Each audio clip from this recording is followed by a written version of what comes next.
Hello guys, and welcome back to my YouTube channel Shaem Tech BD.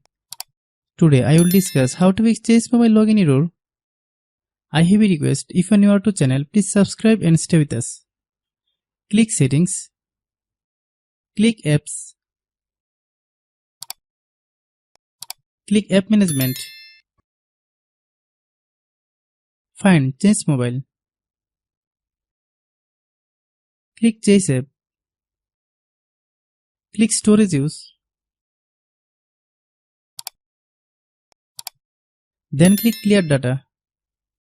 If you clear data, you need to log in your account again. Click OK. Click Back. Click Permission. Then allow all permission. Click Force Stop. Click Force Stop. Restart your phone once. Then open Google Play Store. Click search bar, then type Chase Mobile. Click Chase Mobile.